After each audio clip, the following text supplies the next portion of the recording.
પૂજ્ય નારાયણ બાપુનું એ ભજન છે, તારા ઘટમાં પીયું બિરાજે.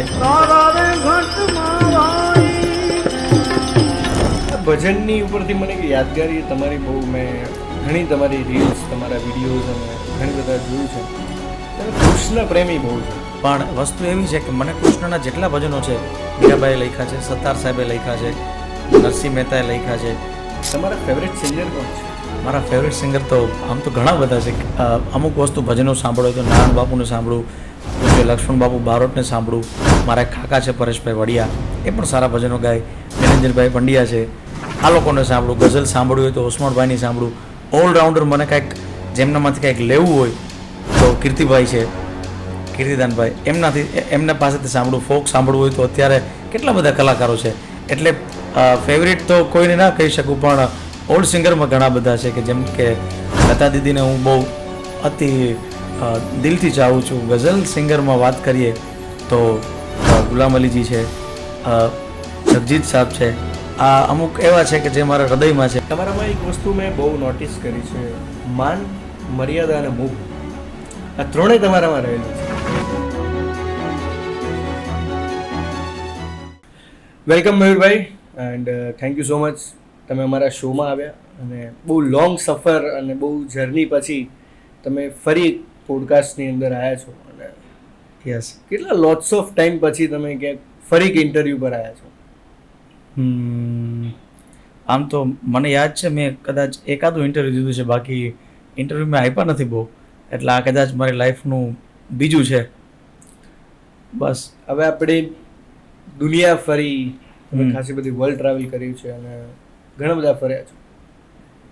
આખી દુનિયાની તમારી જર્ની, તમારી લાઈફ, સક્સેસ, ફેલિયર, સ્ટેબિલિટી, સંગીત, સૂર, આ બધી વાતો આ પોડકાસ્ટમાં આપણે કરવાની છે. જી. અને મયુર દવે કોણ છે ને એની ખાસ ક્યાંક ને ક્યાંક હિડન છે મયુર દવે. તો રિયાલિટી મયુર દવે અને એક સ્ટેજ ઉપરના મયુર દવે, આ બંનેમાં શું ડિફરન્સ છે આજે આપણે જોઈએ. So let's go and let's start. Okay. તમારી લાઈફની શરૂઆત ક્યાંથી અને સંગીત રૂપી ક્યાંથી સ્ટાર્ટ થઈ? સંગીત રૂપી યજ્ઞેશભાઈ, હું તમને કહું તો મને મારા વારસામાં મળ્યું છે. મારા અગાઉના ઇન્ટરવ્યૂમાં મેં આ વાત કરી હતી. પાછી તમારી સામે સૌ પ્રથમ વખત આવ્યો છું એટલે હું કહું કે મારા દાદા ભજનો ગાતા, મારા પપ્પા હાલ અત્યારે ભજનો ગાય છે. અને પણ એ બંને કોઈ પ્રોફેશન આ લાઈનમાં નથી, પણ હું કુદરતી મેં આ પ્રોફેશન ટૂંકમાં કે મને એમ થયું કે ના, આમાં કંઈક આગળ વધવું જોઈએ. એટલે મને બ્લડમાં મળેલું છે અને એ બ્લડમાં મને ભજન જ મળ્યા છે. મેં ભજન ગાવાથી શરૂઆત કરી છે. તમારી પહેલી યાદગાર મેમરી એવી સંગીત સાથેની કઈ છે? આમ તો ઘણી બધી મેમરી છે, પણ મને પાક્કું યાદ છે કે મારા પપ્પા સાથે એક ભજન પ્રોગ્રામમાં ગયો હતો, એક ભજનના પ્રોગ્રામમાં, અને ત્યારે એક જ ભજન મને ગાવા દીધું હતું. પૂજ્ય નારાયણ બાપુનું એ ભજન છે, તારા ઘટમાં પીયું બિરાજે, અંતરપટ જોને ખોલી, હૃદયમાં વસ્તુ છે અણમોલી. એ પહેલું ભજન મેં ગાયું હતું અને 20 રૂપિયા મને કોઈએ આપી દીધા હતા ખીચામાં મને. એ મારી યાદગાર મેમરી છે હજી. એ 20 રૂપિયાની વેલ્યુ આજે કેટલી? ઘણી બધી, કારણ કે કાંઈ ના મળ્યું હોય ને સીધા કોઈ 20 રૂપિયા આપે. 20 રૂપિયા એ વાતને બહુ 12, 13, 14 વર્ષ થયા છે નાનપણમાં, પણ 20 રૂપિયા આવ્યા કરતાં મને કોઈએ મારા કામથી ખુશ થઈને મારા ખીચામાં કાંઈ, એટલે આમ જોવા જઈએ તો પહેલું વહેલી મારા કામને લઈને મને મળેલી એ રકમ હતી. એટલે મારા માટે પહેલું વહેલી રકમ હતી, એટલે મારા માટે બહુ મોટી વસ્તુ હતી. જ્યારે તમે ફર્સ્ટ ટાઈમ ભજન ગાયા હશે કે તમે કોઈ પ્રેક્ટિસ કરતા હશો, ત્યારે ફર્સ્ટ ઘરમાંથી એવું કોણ વ્યક્તિ હતું કે જે તમને મોટિવેશન આપતું? હું તમને પહેલાં તો બેકગ્રાઉન્ડ કહી દઉં. હું ગાવાનો હું નહોતો. ઓકે. મારી એક સિસ્ટર ગાવાની હતી. ઓકે. અને હું એની સાથે ચા ખાંડના ડબલા ઉપર તબલા વગાડતો અને એ ગાતી. પછી મારી એક મોટી સિસ્ટર હતી, એ પણ જૂના ઓલ્ડ સોંગને એવું ગાતી. એટલે પહેલાં એવું હતું કે હું તબલા વગાડતો હતો એમનું ઘરમાં અને એ બંને બહેનો ગાતી. એક બેનને ભજન આવડતા, એક બેનને જૂના ગીતનો શોખ હતો. પણ પછી સમય જતાં જતાં એવું થયું કે ગાવાનું મને હાર્મોનિયમ પહેલાં આવડ્યું, મને ગાતા ના આવડ્યું. પહેલાં મને હાર્મોનિયમ આવડ્યું. હાર્મોનિયમ શીખ્યા પછી મારા પપ્પાને એમ થયું કે આને કાંઈક આવડશે, એટલે ધીમે ધીમે મેં શ્રીરામ જયરામ ધૂન પહેલાં હાર્મોનિયમમાં મને આવડતી. પછી હાર્મોનિયમની પકડ પછી મારા પપ્પાએ જ મને ઇન્સ્પાયર કર્યો વધારે કે એના થ્રુ જ હું ઇન્સ્પાયર થયો કે ના એ ગાય છે તો એનું જોઈ જોઈને શરૂઆત મેં કરી કે વાંધો નહીં આવે એમ. એટલે મારા પપ્પા જ પહેલાં મને સાંભળતા. તો ક્યારેક એવો સ્ટેજ આવ્યો છે સ્ટાર્ટિંગ ફેઝની અંદર કે જ્યારે પપ્પા તો ઠીક છે પણ મમ્મીએ જ્યારે તમને પહેલી વાર સાંભળ્યા ત્યારે મમ્મીનું શું એ કયું વાક્ય હતું કે જે તમને બહુ ગમ્યું કે ના?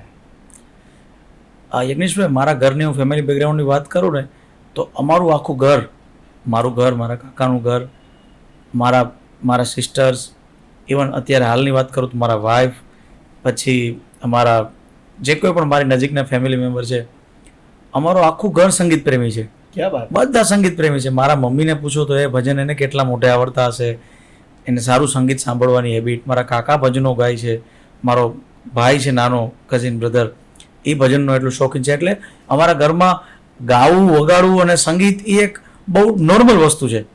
એટલે મારા મમ્મીને તો ખબર જ હતી કે આ ભજનો ગાય છે, પણ એને એવી કોઈ ખબર નહોતી કે આ એને લાઈફનું આ એક રસ્તો બનશે આનાથી. એને એમ કે આ ભજનો ગાય છે ને બસ એટલું જ હતું એમ. તો તમારું આ જે આખું બેકગ્રાઉન્ડ ફેમિલીમય, મતલબ કે સંગીતમય છે પણ ફેમિલીનો ફૂલ સપોર્ટ છે તમને ચારે બાજુથી. તો જ્યારે તમારા સિસ્ટરને જે સિંગિંગ લાઈનમાં ઇન્ટરેસ્ટ હતો અને પછી તમે કીધું કે ચા ખાંડના ડબ્બા ઉપરથી તમારી શરૂઆત થઈ છે લાઈફની, તો એ જે તમે અત્યારે પહેલું ભજનની વાત કરી ત્યારે એ જે તમે પરફોર્મન્સ સ્ટેજ સામે કર્યું તો એ એક્સપિરિયન્સ તમારો કેવો હતો? હું એ એક્સપિરિયન્સની તમને વાત કરું, મને હજી એ પણ યાદ છે કે ત્યારે મેં હાર્મોનિયમ હું નહોતો પ્લે કરતો. મને આવડતું હતું પણ મને ક્યાંક ને ક્યાંક બીક હતી કે મારાથી, કારણ કે હાર્મોનિયમ સાથે ગાવું એ ત્યારે મારા માટે એક ટફ વસ્તુ હતી. એટલે મારા પપ્પાએ હાર્મોનિયમ વગાડ્યું અને મેં ભજન ગાયું. આવું ઘણો ટાઈમ આવેલું. ત્યારે માઇક હાથમાં રાખીને હું ગાતો. 2-4 ભજનો ફિક્સ હતા કે એ મને આવડતા. બીજું કે એ ટાઈમે એવું થતું કે ભજનમાં હું જાઉં મારા પપ્પા સાથે, ત્યારે અમે સાંજના નીકળી ગયા હોય 7-8 વાગે ભજનમાં જવા આજુબાજુના ગામડામાં. એટલે હું ત્યાં જઈને સૂઈ જાઉં. ઓકે. પછી જ્યારે 12-1 વાગે મારે ગાવાનો ટર્ન આવે ત્યારે મને મારા પપ્પા જગાડે, ત્યારે 1-2 ભજન ગાઈ લો, પાછો સૂઈ જાઉં કે વિરાટ ચલ તારી ગાડી હવે રેડી થઈ. હા, એટલે એવું હતું. એટલે પહેલી વાર મારો એક્સપિરિયન્સ એવો હતો કે એક છે કે મને આમ બીક નહોતી ગાવાની, સ્ટેજ ફિયર પહેલેથી નહોતો. એનું કારણ એ છે કે મેં તમને કીધું ને કે મને આ બ્લડમાં મળેલું છે. એટલે ભજન તો મને ગાવાનું પહેલેથી શોખ. અત્યારે બધું ગાવાનું આમ ગાવાનું થાય બધા જેવી પબ્લિક હોય એવું, પણ ભજન ગાવાનો મને અંદરથી શોખ હતો. એટલે ભજન ગાવામાં મને કોઈ દિવસ ક્યાંય ડર નથી લાગ્યો. હાલમાં ભજનો ગાવાના હોય તો હું એકદમ મુક્ત મને ગાતો હોય. હજી ક્યારેક કાંઈક અચાનક એવી વસ્તુની ફરમાઈશ આવી જાય ને ગાવું મારે વિચાર કરવો પડે, પણ ભજનની ફરમાઈશ આવે એટલે હું ખુલ્લા દિલથી ને મારી મોજથી ગાઉં ભજન. એટલે પહેલેથી જ ભજન ગાવામાં મને કોઈ દિવસ ડર નથી લાગ્યો. આ ભજનની ઉપરથી મને એક યાદગારી તમારી બહુ, મેં ઘણી તમારી રીલ્સ, તમારા વિડીયોઝ અને ઘણી બધા જોયું છે. તમે કૃષ્ણ પ્રેમી બહુ છો. જી રાઈટ. કે તમે દ્વારકાધીશને બહુ જ માનો છો અને તમને અતૂટ વિશ્વાસ છે દ્વારકાધીશ ઉપર. તો આ દ્વારકાધીશ અને તમારા વચ્ચે શું એવો સંબંધ છે અને ક્યાંથી કનેક્ટિવિટી વધારે થઈ? મને ખાસ કરીને દ્વારકાધીશના જેટલા પણ ભજનો છે એ મને બહુ ગમે. એટલે એવી રીતે જેમ કે અત્યારે તમે હાલ કીધું મથુરાના રાજા થયા છો, ગોવાળોને ભૂલી ગયા છો, એ તમે રીલ, પણ વસ્તુ એવી છે કે મને કૃષ્ણના જેટલા ભજનો છે, મીરાબાઈએ લખ્યા છે, સત્તાર સાહેબે લખ્યા છે, નરસિંહ મહેતાએ લખ્યા છે. મને કુદરતી અમારા ગાયકીના ક્ષેત્રમાં 2 પાર્ટ છે. કાનદાસ બાપુનો એક એની લાઈન અલગ છે અને એક નારાયણ બાપુની લાઈન અલગ છે. એમાંથી હું નારાયણ બાપુની ધારામાં ભજનો ગાઉં છું અને બાપુએ પણ ખૂબ કૃષ્ણ ભક્તિના ભજનો ગાયા છે. એટલે મને પહેલેથી જ લાઇટ ભજનો અને કૃષ્ણ ભક્તિના ભજનો ગાવાનું મને ખૂબ પ્રિય એમ. આજ બધા જ ભજનોમાં સૌથી ફેવરેટ ભજન તમારું કયું છે કે આમ કહેવાય ને કે કોઈની ફરમાઈશ ના હોય તો આ તો પહેલા ગઈ જ નાખો? આમ તો એવા ઘણા બધા ભજનો છે, પણ મને દિલથી અમુક ભજનો બહુ ગમે છે. એમાંથી તમે કીધું એમાં મનાવી લેજો, માને તો મનાવી લેજો, મારા વાલાને વઢીને કહેજો. પછી થોડુંક લાઇટ ભજનમાં પૂજ્ય બાપુ ગાતા અને અત્યારના પણ ઘણા કલાકારો સારું ગાયું છે. રોમ રોમ હર બોલે, હર મેં સમા કર હર હી હો જા, હર મેં હર દર્શાવે, એ એક ભજન છે રોમ રોમ હર બોલે. તો એવા ભજનો છે કે જે હું ખૂબ સાંભળું, મને ખૂબ ગમે. તો 2 લાઈન દ્વારકાધીશ ઉપર તમારું ફેવરેટ ભજન? અચ્છા. મથુરાના રાજા થયા છો, તમારા ગોવાળોને ભૂલી ગયા છો રે, મથુરાના રાજા થયા છો, તમારા ગોવાળોને ભૂલી ગયા છો, માને તીને મેલે ગયા છો રે. હે ઓધાજી રે મારા વાલાને એ વઢીને કેજો રે, માને તો મનાવી લેજો રે. હે ઓધાજી રે મારા વાલાને એ વઢીને કેજો રે. ક્યાં વાત છે, જોરદાર. જે વાત છે ને એ મેં ઘણા બધા લોકોને સાંભળ્યા છે, મેં ઘણા બધા લોકોને જોયા છે.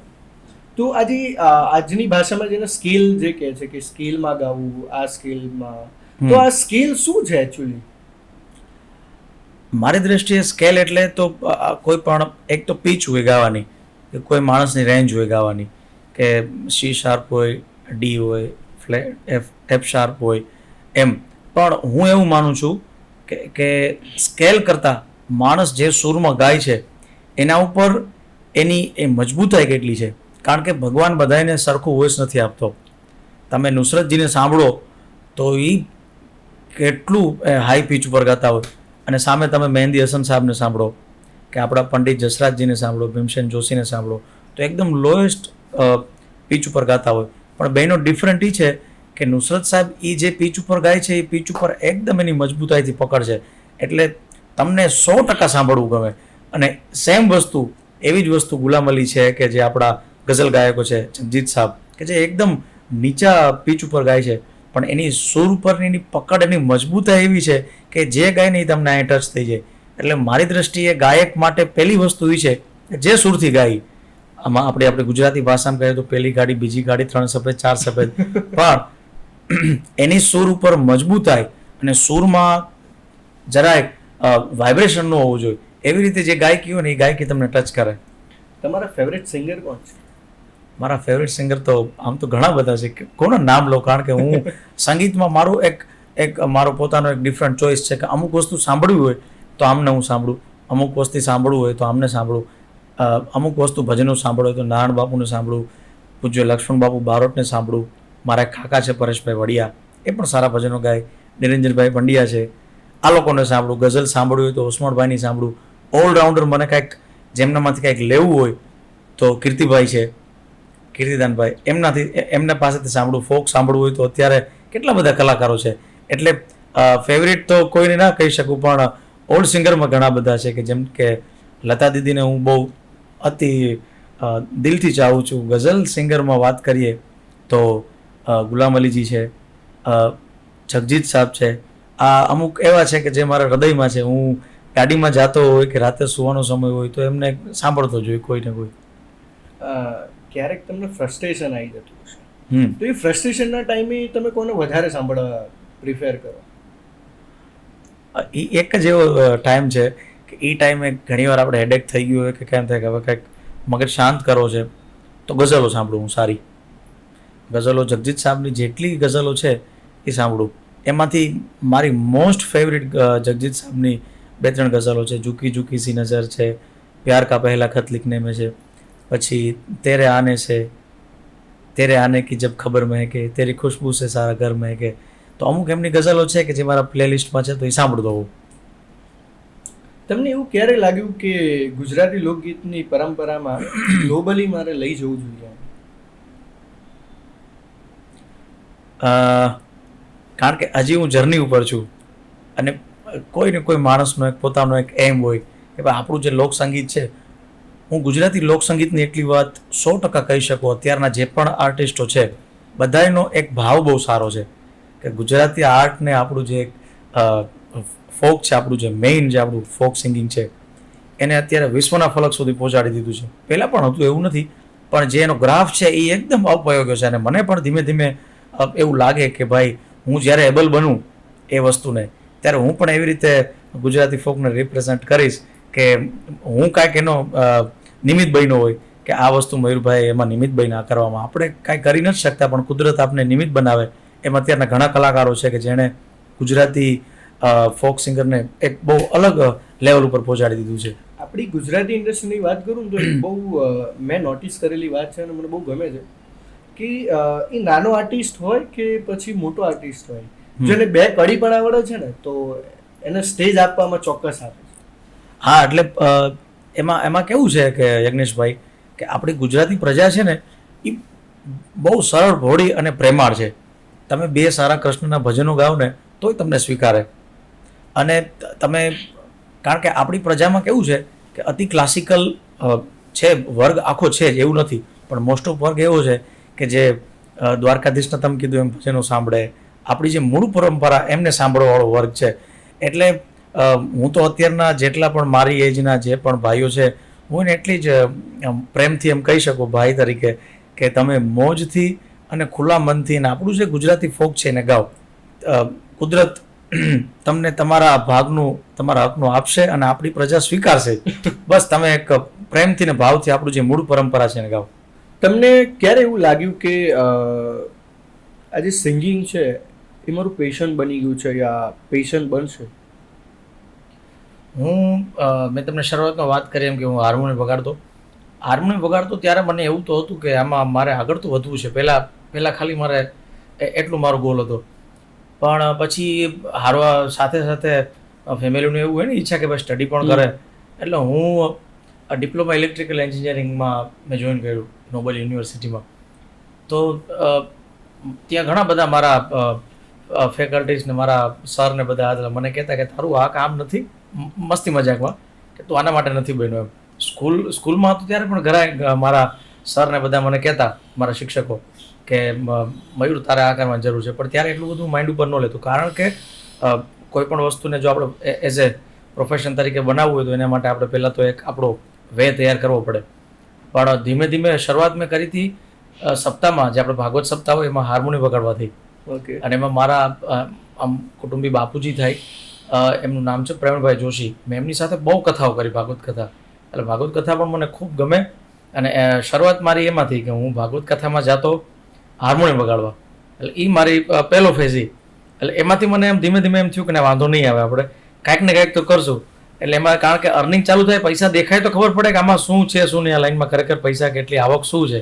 એટલે એમ કરતાં કરતાં ધીમે ધીમે પછી મને એવું થઈ ગયું કે ના નહીં વાંધો આવે. એટલે મેં ધીમે ધીમે પ્રોગ્રામો ચાલુ કર્યા.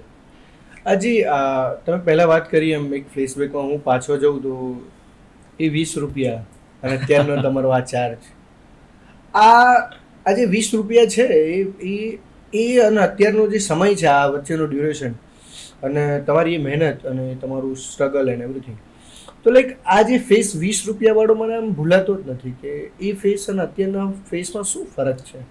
એટલે હું તમને બહુ નોર્મલી વાત કરું, આમ કોઈ એવી ડીપ નથી, પણ ખાલી આમ કે જસ્ટ હું ગાતો હતો ને કોઈ મોટી ઉંમરના હતા, એણે મને 20 રૂપિયા મારા ખીચામાં નાખી દીધા. પણ વસ્તુ એ હતી કે એ મારી લાઈફમાં પહેલી વાર કોઈ મને પૈસા આપ્યા. અત્યારે તો હું પ્રોફેશનલ કામ કરું છું ને મને પૈસા મળે છે. એ ટાઈમે તો હું પ્રોફેશનલ કામ કરવા નહોતો બેઠો ને, હું તો ખાલી એઝ એક શીખવા તરીકે કે મારા પપ્પા હારે ગયો તો ને ભજન રમતમાં ગાઈ લઉં કે એવી રીતે. એટલે એ જે 20 રૂપિયા મારા ખીચામાં આવ્યો એ ત્યારે મને એમ થઈ ગયું કે ઓહો, મેં શું કામ કર્યું કે મને પૈસા મળ્યા. ખરેખર મને મારા કામ ઉપર કોઈ એવું સચોટું નહોતો કોન્ફિડન્ટ કે મેં ભજનો ગાયા, હું કલાકાર તરીકે એવું કાંઈ નહોતું. હું તો તે ગાતો હતો ને મને 20 રૂપિયા મળ્યા. પણ અત્યારે તો હું ગાઉં છું, કામ કરું છું, વર્ક કરું છું, પ્રોફેશન છું, આમાં મારા પ્રોફેશન છે મારું, અને મને પૈસા મળે છે. એ ટાઈમે એટલા માટે મને 20 રૂપિયા બહુ મીઠા લાગ્યા હતા કે સાવ બ્લેન્ક હતું, હું કાંઈ પૈસા લેવા ગયો નહોતો અને છતાંય મને 20 રૂપિયા મળ્યા. એટલે મારા માટે એમ હતું કે બહુ મેં કાંઈક સારું કામ કર્યું હશે કે મારાથી સારું ગવાણું હશે કે મને આ પૈસા મળ્યા. એટલે મારા માટે ડિફરન્ટ એ છે કે અત્યારે તું કામ કરું છું ને હું બજેટ કહું છું, વગર કીધે ત્યારે મને 20 રૂપિયા મળ્યા. વિધાઉટ બજેટ થઈ ગયું. હા, એક એવો સ્ટેજ કયો છે કે જ્યાં તમે આમ બહુ હેપીનેસ હો છો, જ્યારે તમે એક બેસ્ટ સ્ટેજ હોય છે, આર્ટિસ્ટના ઓલવેઝ બેસ્ટ સ્ટેજ હોય છે, એક રિયલ લાઈફ અને એક ઓન સ્ટેજ. તો મયુર દવે ઓન સ્ટેજ કેવા છે અને રિયલ લાઈફમાં કેવા? ઓન સ્ટેજની વાત કરું તો મને શ્રોતાઓ છે ને, જેટલા સમજદાર શ્રોતાઓ હોય એની વચ્ચે ગાવું બહુ ગમે. એનું રીઝન એ છે કે એવરી ટાઈમ મેં જ્યારે સારા સારા શ્રોતાની સામે ગાયું છે ત્યારે મને મારી ભૂલો બહુ જાણવા મળી છે. અતિ આ જગ્યા આ ભૂલ છે, આ મિસ્ટેક છે, આ મિસ્ટેક છે. એટલે માસમાં તો આપણે ગાતા જ હોય પબ્લિકમાં, અને પબ્લિકમાં અત્યારે તો સંગીતની સમજ ઘણાને હોય, ઘણા સારું સાંભળતા હોય, પણ જ્યારે ક્વોલિટી શ્રોતા બેઠા હોય સામે કોઈ એવા કે જે તમારાથી પણ જાણકાર છે, ભલે ગાતા નથી, ગાઈ નથી શકતા, પણ એ જાણે છે બધું, એવા શ્રોતાઓની સામે મને ગાવાની બહુ મજા આવે. કારણ કે એ તરત આપણે આમ ચપટી વગાડે ને તો આપણી ભૂલ પકડી લઈએ કે આમને નામ છે. એટલે મને એક તો એવો વર્ગ બહુ ગમે, એમાં મારી હેપીનેસ છે. બીજું કે ભજનનો વર્ગ હોય છે, ભજનનો માહોલ હોય. અત્યારે આપણે જોઈએ તો હું કચ્છમાં જાઉં ત્યારે એવરી ટાઈમ મને બહુ મજા આવે. તમે જોયું હશે મારા ઘણા પ્રોગ્રામ કચ્છમાં હું મોસ્ટ ઓફ જવાનું થતું હોય, મારે મહિનામાં ચાલુ જ હોય કચ્છમાં જવાનું. તો કચ્છમાં જાઉં ત્યારે મને ભજનની બહુ મજા આવે. એટલે એક તો પ્યોર શ્રોતા એવા હોય કે જે બધું સમજતા હોય, અને એક પ્યોર ભજન સાંભળતા હોય.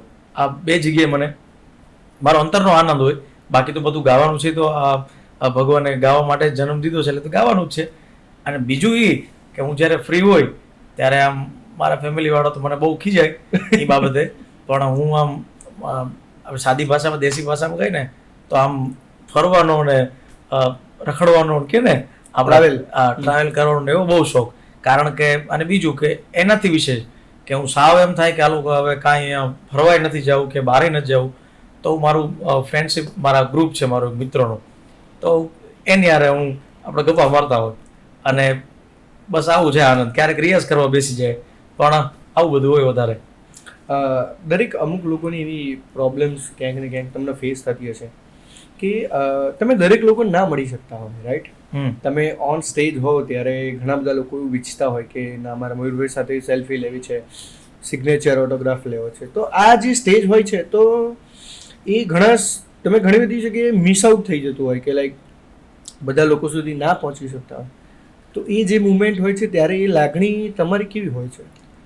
અમારી લાઈનમાં કેવું છે કે અમારા પહેલી વાત તો એ હું તમને કહું કે કલાકાર જીવ હોય ને, કોઈ પણ કલાકાર હોય, કલાકાર છે ને સંવેદનશીલ હોય, અતિ સંવેદનાવાળો હોય કલાકાર, તો જ એનામાં સંગીત જન્મે. ઘણી વખત એવું થાય કે અમે કોઈ અમારી સાથે વાત ન કરી શકે ફોનમાં, પાર્ટ ઓફ ખાલી અમારું જે આ પ્રોગ્રામ હોય, આરામમાં હોય, સૂતા હોય.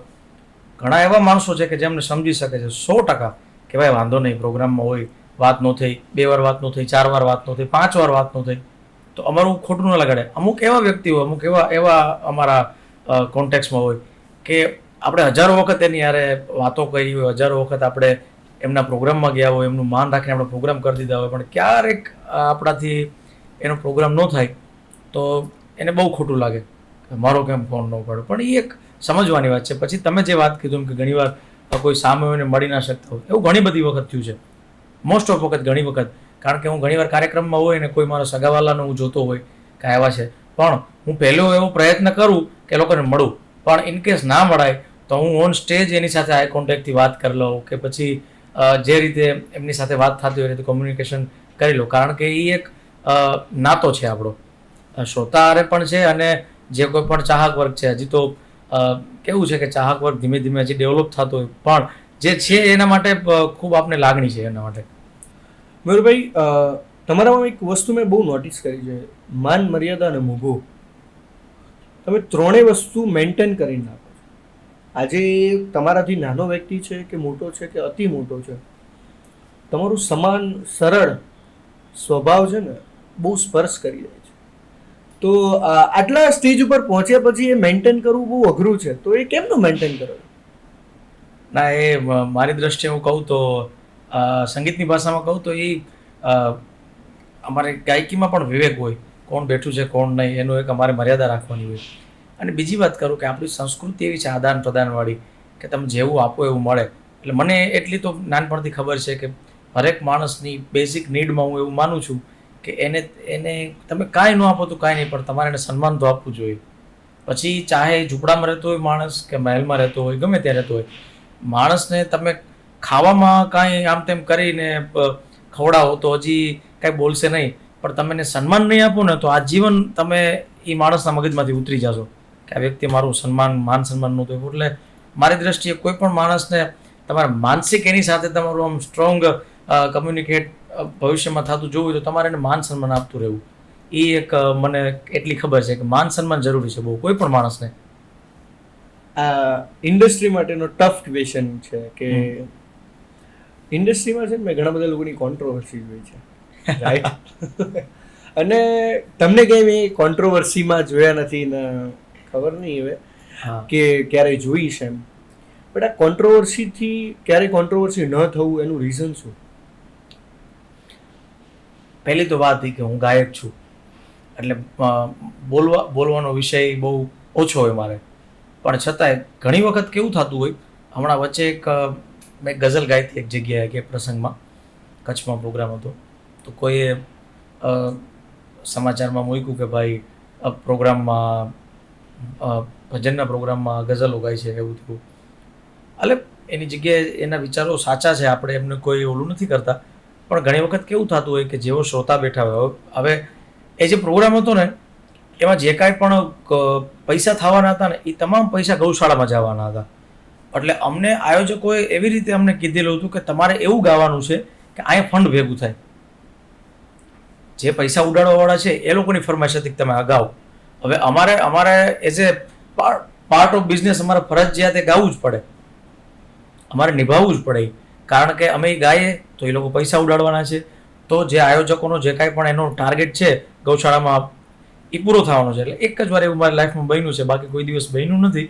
પણ વસ્તુ એવી છે કે હું બોલવાનો વિષય નથી, પણ હવે હું એટલું ધ્યાન રાખતો હોય ઘણી વાર કે સ્થળ અને શ્રોતાઓ સામે કોણ બેઠું છે, કઈ જગ્યાએ બેઠો છું, એનું ધ્યાન રાખીને તમે ખાલી 2 સેકન્ડ કોઈ પણ વસ્તુ બોલતા પહેલાં કે કોઈ પણ વસ્તુને આન્સર કરતા પહેલાં મેં કે એવું સાંભળ્યું હતું કે ખાલી તમારે 10 સેકન્ડ મૌન રાખવું, પછી આન્સર આપવો. એટલે એનાથી તમને અંદરથી ખબર પડી જશે કે તમે શું બોલવાના છો. એટલે હું જે જગ્યાએ બેઠો હોય એનું મને સંપૂર્ણ પહેલાં તો ધ્યાન રાખું, ક્યાં બેઠો છું, કોણ સામે બેઠું છે, અને પછી એ પ્રકારનું ગાવાનું, જે કાંઈ પણ ભજન હોય, ગઝલ હોય, ગીત હોય, પણ એક એ ધ્યાન રાખવું જરૂરી છે કે હું ક્યાં બેઠું છું, શું ગાઉં છું.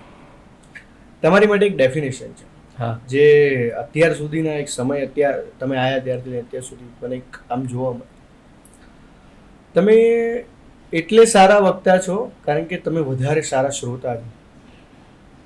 એક સારા શ્રોતા જ એક બેસ્ટ વક્તા બની શકે છે.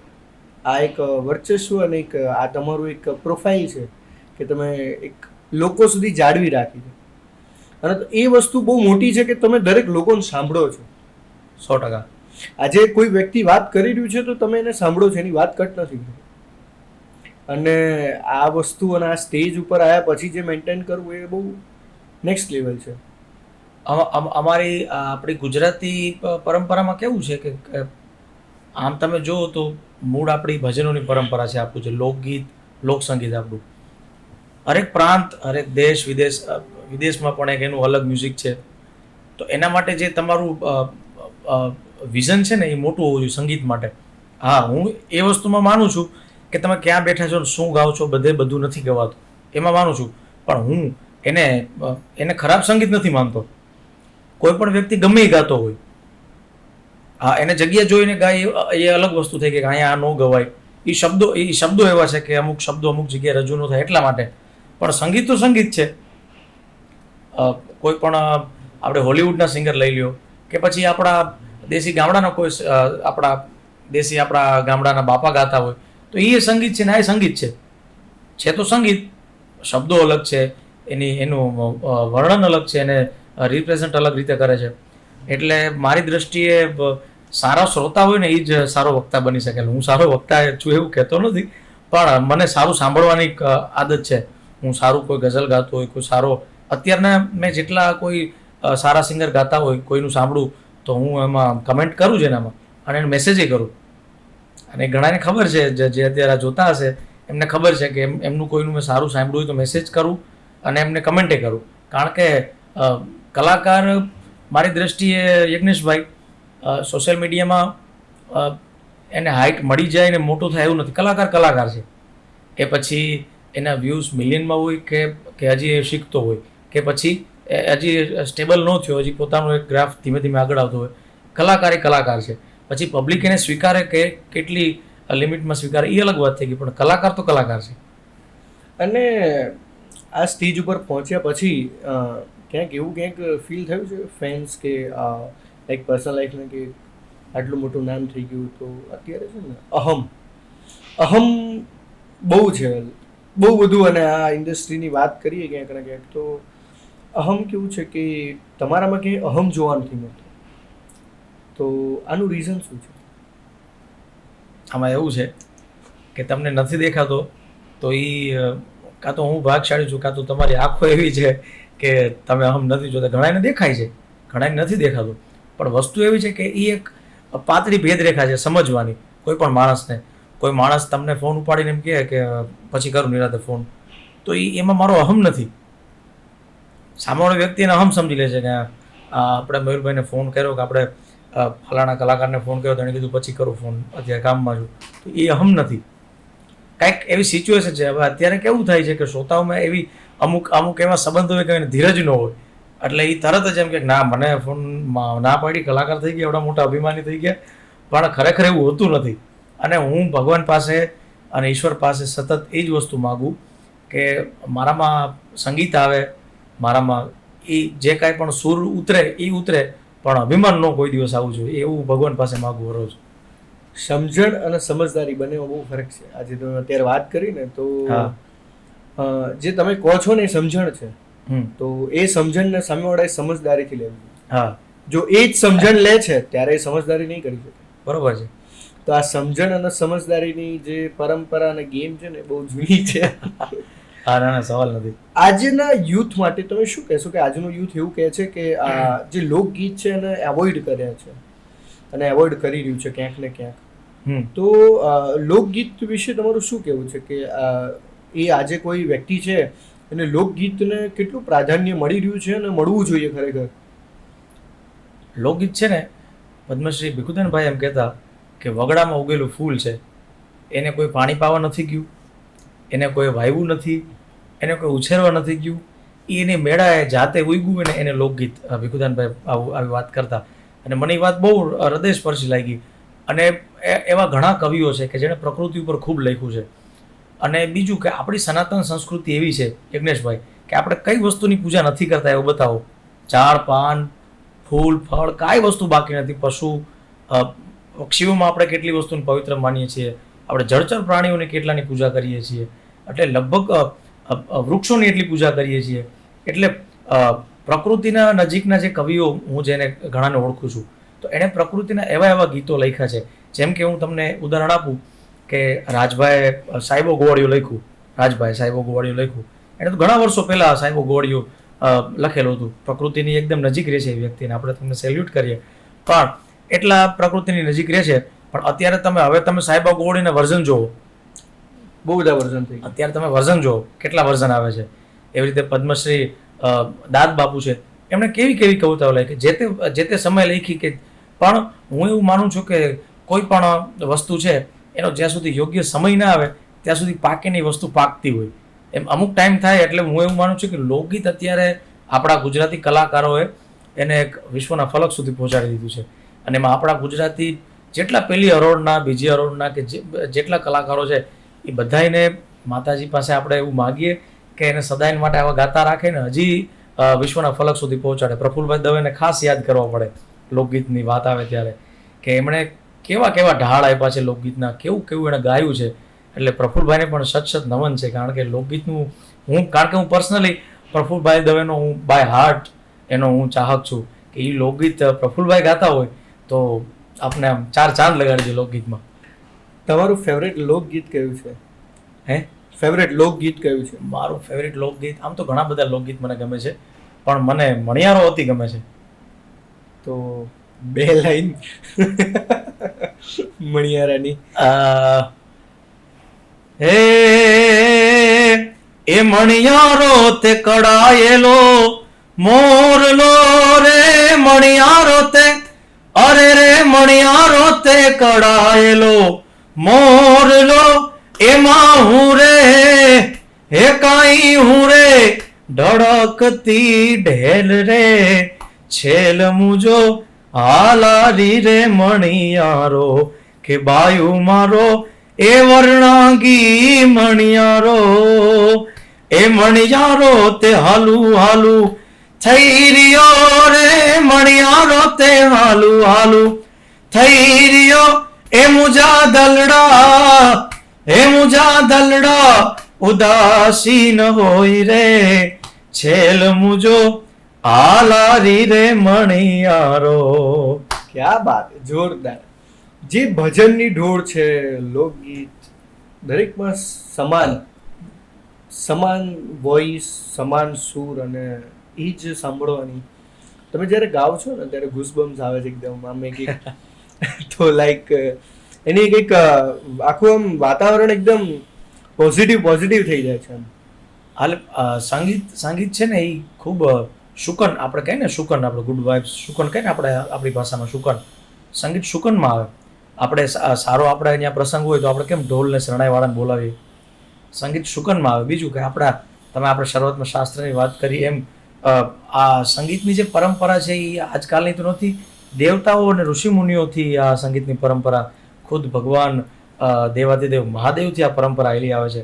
એટલે સંગીત છે એ શુકનમાં આવે છે. એટલે કોઈ પણ માણસ હોય, હું એવું માનું છું, સુરદાસજીનું એક પદ છે કે જગ મેં અગર સંગીત ન હોતા તો કોઈ કિસી કા મીત ન હોતા. એટલે આ દુનિયામાં સંગીતથી બહાર કાંઈ છે જ નહીં.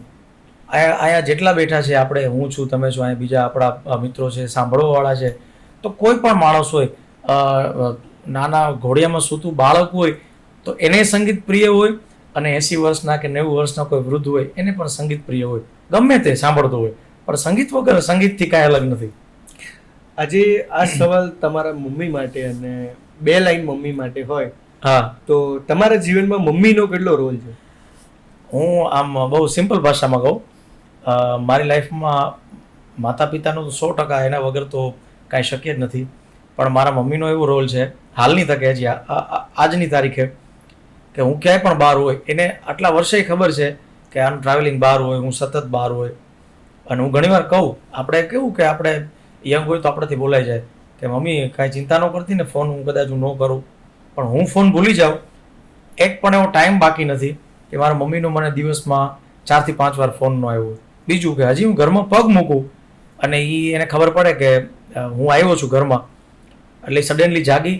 બીજું, મારો ટાઈમ કોઈ ફિક્સ ન હોય, રાતે 2 વાગે આવું, 3 વાગે આવું, સવારે 5 વાગે આવું. એ મને એવા ટાઈમે જાગીને મને જે ખાવું હોય પહેલાં તો પૂછે શું ખાવું છે, નાસ્તો કરો છે, હાથે. અને હું હાલમાં હું ક્યાંય પણ હોય તો એને મારી માનો સ્વભાવ નેચરલ છે, એની કોઈ એના ઉપર બોલવા બેસીએ તો આપણું પોસ્ટકાર્ડ ટૂંકું પડે, પણ અવિરત અને અનંત એનો પ્રેમ છે, એમાં કોઈ ખામી કોઈ દિવસ હોતી નથી. એટલે સતત એનો ખૂબ મોટો ફાળો છે, અને સદાયને માટે એને એટલી મારી કેર કરે છે. અને સેમ એવી જ રીતે આપણે કોઈ માણસ સફળ હોય તો એની પાછળ એક સ્ત્રીનો હાથ હોય. એમાં મારી વાઈફ, અત્યારે હું ઘણીવાર હાજર ન હોય, પ્રોગ્રામમાં હોય, કેટલું બહાર હોય, મારે ક્યાંક પ્રસંગમાં હાજરી દેવા જવાનું હોય તો મારી જગ્યાએ એ જાય. એવી કેટલી બધી ઘટનાઓ મારી લાઈફમાં છે કે મને ઘરની કાંઈ ચિંતા રહેવા નથી દીધી. મારા ઘરે કોઈ ગેસ્ટ આવ્યું હોય તો મમ્મીને કેવું છે કે હવે ઉંમર થઈ ગઈ હોય પણ ઘણું ખરું મારા વાઈફે સંભાળી લીધું છે. એટલે મારા માટે ગર્વની વાત એ છે કે મને એવા વાઈફ મળ્યા છે કે મારું સંગીતની જે જર્ની છે, નકર ઘણીવાર માણસને અમુક વસ્તુ સ્ટેબલ કરવા માટે, અમુક મેનેજ કરવા માટે અમુકથી કોન્સન્ટ્રેશન હટી જાય, પણ મારું સંગીતની લાઈનમાં એટલું કોન્સન્ટ્રેશન છે કે મારે ક્યાંય જોવું નથી પડતું, અને બધું એકદમ વેલ સેટ હાલે છે ભગવાનની દયાથી. મા વિશે 2 શબ્દો કે 2 લાઈન કહેવી હોય તો શું કહેશો? મા પાત્ર એવું છે કે ક્યારેય એના વિશે લખાતા કોઈ કવિઓ કે કોઈની કલમ કોઈ દી રોકાતી નથી. પણ એક ખૂબ જૂની કવિતા છે, કવિ બોટાદકરની છે, ને મને આજે ગાવાનું આમ અવસર છે તો હું ગાઈ નાખું. એ એવા મીઠા એ મધુ ને મીઠા મેં હુલારેલો, અને એથી મીઠી છે મોરી એ માત જો જનનીની, આવી જોડ સખી નહીં જડે રેલો. એવ વર્ષે ઘડી કવ્યોમ વાદળી રેલો, એવી વર્ષે રે ઘડી કવ્યોમ વાદળી રેલો. મારી માનો આ પ્રેમ એ 12 માસ જો જનનીની, એ આવી જનનીની જોડ સખી નહીં જડે રે લોલ, એ આવી જનનીની એવી જોડ સખી નહીં જડે રે લોલ. હા, એક એક શબ્દ અને એક એક વાક્ય આમ એટલા ટચ થાય એવા છે કે, અને માની તો વાત જ અલગ છે કે એની સામે જો તમે પૈસા છે, તમારું વર્ચસ્વ છે, તમે ક્યાં છો, શું છો, આ બધું જ મૂકી દો ને તો હા. જો પ્રભુ જેવા પ્રભુ ના તોલી શકતા હોય માને, તો આપણે તો 2 હાથ અને 2 પગ વાળા માનવી છે, આપણે તો શું માનો આદર અને કરવાના. કારણ કે આજે મેં જોયું છે યંગસ્ટર્સમાં કે ઘણા લોકો મમ્મી કે પપ્પાને એવું કહે કે યાર તમને ખબર ના પડે, તમને સમજણ ના પડે. તો જેને આપણને મોટા કર્યા છે એને સમજણ ના પડે તો સમજણ કોને પડે? 100% છે સમજણ જ. હું એવું માનું છું અગ્નેશભાઈ કે તમારું જે બચપણ છે, તમારું જે બચપણ એ ખરેખર સીસીટીવી નથી હોતા. નકર સીસીટીવી તમે જોવો તો તમને ખબર પડે કે તમારું બચપણ તમને કેવી રીતે મોટા કર્યા છે. ત્યારે તમને સમજણ જેને આપી છે, તમને હાલતા કોણે શીખવાડ્યું, તમને બોલતા કોણે શીખવાડ્યું, તમને આપણે કે ને આપણા દાદા દાદી રાધે રાધે કરાવે, તમને હું એમ માનું છું કે તમને જે જીવન જીવવાની ખરી રીત છે ને એ એને શીખવાડી છે. પછી ઉંમર પ્રમાણે તો માણસની બુદ્ધિનો વિકાસ થાય અલગ વાત છે, પણ તમને ફિઝિકલી તમને નાનપણથી લઈ કેમ ખાવું, કેમ બેસવું, કોને આપણી સનાતન સંસ્કૃતિ પ્રમાણે પગે લાગતા, મંદિરે દર્શન કરતા, આ બધું કોણે શીખવાડ્યું? મા બાપ વગર કોણ શીખવાડે આ બધું? તમને શિષ્ટાચાર શીખવાડ્યો કે વડીલોને આદર આપવો જોઈએ, નાનો હોય એને ભાઈ કહેવો જોઈએ, આપણો સમાન હોય તો એને મિત્ર ભાવે એની યાર રહેવું જોઈએ. આ બધું કોણ શીખવાડે? મા બાપ શીખવાડે ઘરમાં. અને સમજણ તો પછી એક અલગ એમની દુનિયા અલગ થાય. થોડોક કોઈ યુવાન થાય તો અલગ જગ્યાએ સ્કૂલમાં જાય, કોલેજમાં જાય તો એનું અલગ વાતાવરણ હોય, એટલે બંનેના વિચારોમાં કદાચ ફેર પડી જાય, પણ સમજણ તો તમને ત્યાંથી જ આવી છે, ઉદ્ભવ જ છે સમજણનો. પછી તો તમે બુદ્ધિનો ઉપયોગ કરો છો. તમારા માટે પપ્પા તમારી લાઈફમાં શું રોલ ભજવે છે, અને પપ્પા માટે 2 શબ્દો કેવા હોય તો? મારા માટે મારું જે કાંઈ પણ અસ્તિત્વ છે એ મારા પપ્પા જ છે. એનું કારણ છે કે મેં એને જોઈને તો પહેલા હાર્મોનિયમ લીધું, મારા હાથમાં હાર્મોનિયમ મેં એને જોઈને લીધું. અને બીજું કે મારા પપ્પા માટે મોટામાં મોટી વાત હું એ કરું કે આજ સુધીમાં, અત્યારે આ ટાઈમ, આ દિવસ, આજની તારીખ સુધીમાં મને મારા પપ્પાએ કોઈ દિવસ સિંગલ ક્વેશ્ચન નથી પૂછ્યો કે તારે કાલે પ્રોગ્રામ ક્યાં છે, કોણ છે તારી હારે, તમે ક્યાં જાઓ છો. એ હા મને પૂછે, જે ઇમ્પોર્ટન્ટ હોય એ પૂછે કે કઈ સેફ છો, બરોબર છે, તબિયત પાણી સારા છે, જમી લીધું, ખાઈ લીધું, એવા બધા પ્રશ્નો કરે. બાકી મને શું કમાય છે ને એવું પૂછતા નથી કોઈ દિવસ. અને એને કોઈ દિવસ ઓબ્વિયસલી બાપને કોઈ દિવસ આશા હોય જ નહીં દીકરાની, એ તો દીકરો જે કમાય એમાં એ રાજી જ હોય. પણ મને મારા પપ્પાએ માત્ર એટલું જ કહે કે જે ગાય સારું ગાય. અને મારા પપ્પા મારી કોઈ પહેલી ભૂલ પકડવાવાળા કોઈ વ્યક્તિ હોય ને તો મારા પપ્પા છે. મારી પહેલી ભૂલ પકડે. પછી મારા પપ્પાના એક મિત્ર છે પરેશભાઈ વડિયા, હું એમને કાકા કહું છું, એમની પાસેથી મેં સંગીતનું ઘણું નોલેજ લીધું. એવી જ રીતે પછી અમારે પ્રેરણાધામ ગુરુ આશ્રમ છે ભવનાથમાં, તો ત્યાં નાનપણથી હું ભજનો, મારી શરૂઆત હું ત્યાં પણ જતો. એટલે પછી તો ધીમે ધીમે મારા લાઈફમાં ઘણા પડાવ આવ્યા. પણ મારા માટે સૌપ્રથમ મારા પપ્પાએ જ મને આંગળી પકડીને શ્રીરામ જયરામ પહેલી વાર એણે મને શીખવાડ્યું. એટલે મારા ગુરુ કયો તો એ છે. અને મારા સંગીતનો એમની પાસેથી મને જેમની પાસેથી એમને જોઈને પ્રેરણા મળી, તો મારું પ્રેરણા સ્ત્રોત પણ એ જ છે. એવું સ્ટેજ કે એવું ક્યારેય ફિયર આવ્યું કે લાઈક જ્યારે પપ્પા બાજુમાં બેઠા હોય ત્યારે આપણે જ્યારે ગાવાનો મોકો આવે આપણો, તો એ સિચ્યુએશન તમારા માટે કેવી? મારા માટે ખરેખર ટફ હોય, કારણ કે મારા પપ્પા આમ છે બહુ રમૂજી, પણ મારા પપ્પાની એક વસ્તુ એની બહુ નોટિસેબલ હોય, એ હું સારું ગાતો હોય કોઈ દી નહીં સાંભળે. એ એવું સાંભળશે કારણ ક્યાં ભૂલ કરી, ક્યાં આનાથી ખોટું ગવાણું, પછી મને ઇન્સ્ટન્ટ કહેશે એ ન હોવું જોઈએ, આમ જ હોવું જોઈએ. એટલે મારા પપ્પા માટે મને સૌથી વધુ વસ્તુ એ ગમે કે એ મારી હરેક નાની ભૂલ પકડી લે અને મને પાછું એમાં ફેરફાર કરવાનું કહે. હવે એકવાર ફરી ફ્લેશબેકમાં જઈને આપણે ઇન્ડસ્ટ્રી પર આવીએ તો નેક્સ્ટ ઇન્ડસ્ટ્રી બોલિવૂડ ઇન્ડસ્ટ્રી. જો બોલિવૂડની વાત કરીએ આપણે તો બોલિવૂડ ઇન્ડસ્ટ્રીની અંદર ગ્લોબલ આપણું જે સિંગિંગ છે એને રિપ્રેઝન્ટ કરવાનું થાય તો તમે કોની સાથે વધારે ઈચ્છો છો કે હવે એમની સાથે કામ કરવું છે એમ? અત્યારના જે સિંગરો છે એમાંથી મને 2 સિંગર મને અતિ આમ પ્રિય છે. એક તો શ્રેયા ઘોષાલ, ઓકે શ્રેયાજી, અને એક સોનુ નિગમજી. ઓકે આ બંને મને ખૂબ પ્રિય, કારણ કે આ બંને એવા સિંગર છે કે જે કોઈ પણ વિષય ઉપર ગાય તો તમને એમ લાગે કે આ એ ઝોનના સિંગર છે.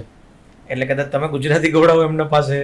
હમણાં જે એમણે ગાયું શ્રેયા ઘોષાલજીએ વારસો સિઝનમાં, તમે કદાચ સાંભળ્યું હોય, વારસો સિઝનમાં ગાયું છે એમણે પ્રિયા સારૈયાજીનું જે વારસો સિઝન છે એમાં, તો ગુજરાતી એમણે કેવું ગાયું છે. એટલે આ 2 સિંગર મારા ખૂબ ફેવરિટ છે. થાય તો ભગવાનની કૃપા થાય તો એમ. એઝ ઇન બોલિવૂડ ઇન્ડસ્ટ્રીના જે સિંગરો છે ને ગુજરાતી સોંગ જ્યાં ગાવાનું આવે છે તો એ લોકો બહુ નેક્સ્ટ લેવલ ગાય છે કે જ્યારે આપણને વિચારી ના શકીએ, કારણ કે એમની ભાષા હિન્દી હોય છે અને હિન્દીમાંથી જો તમારે ગુજરાતી કન્વર્ટ કરવું ને આપણી માતૃભાષાની, તો શબ્દો એટલા અટપટા છે કે લોકોને આમ બોલવામાં તકલીફ પડી જાય. જેમ કે બીપરા કે હમણાં જ ગાયું હતું કે તું મારો દરિયો.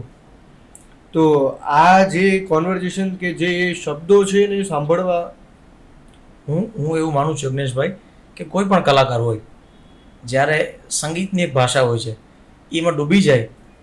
અને બીજું કે તમે જે શબ્દોની વાત કરો છો, તો હું એવું માનું છું કે કોઈ પણ માણસ કોઈ પણ વસ્તુનો પ્રોપર અભ્યાસ કરે.